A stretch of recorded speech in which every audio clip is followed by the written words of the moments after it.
Hello' everyone, এয়া মোৰ ঘৰৰ সকলোখিনি কাম হ'ল, মানে ব্ৰেকফাষ্টো কৰিলোঁ। এতিয়া মানে দুপৰীয়া খানা বনাব আছে। এয়া পাৰ্চেল এটা অনলাইন অৰ্ডাৰ দিছিলোঁ, তো সেয়াই পাৰ্চেলটো আহিল।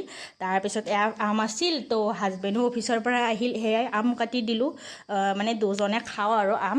তাৰপিছত এয়া দুপৰীয়া খানাটো বনোৱাই নাছিলোঁ, তো হাজবেণ্ডে আকৌ চিকেন লেগ পিচ লৈ আহিছিল। তো সেয়াই মই বোলো বিৰিয়ানী বনাই লওঁ। তো সেয়াই চব ৰেডি কৰি লৈছোঁ, বাছ বনালে হ'ল আৰু। তাৰপিছত গধূলি আকৌ বাৰ্থডে পাৰ্টিও আছে। এয়াই বাৰ্থডে পাৰ্টিত আহিলোঁ, মানে দিদিৰ ছোৱালীৰ বাৰ্থডে পাৰ্টি আছিল। এই কিউটিজনীক দেখিছে, বহুত মৰম লগা হয়, মানে দিদিৰে ছোৱালী হয়, বহুত মৰম লাগে আৰু মোকো বহুত ভাল পায়। আৰু আমি এনেকৈ গোটেইকেইজনী এনেকৈ বহিছোঁ আৰু দুজনীমান দিদি কিবা কাম কৰি আছে। তাৰপিছত বাৰ্থডে বুলি ক'লেতো অলপ ডান্স কৰা যায়েই নহয়, এয়াই অলপ বিহু নাচিলোঁ আৰু গোটেইকেইজনী দিদি এনেকৈ নাচিলোঁ।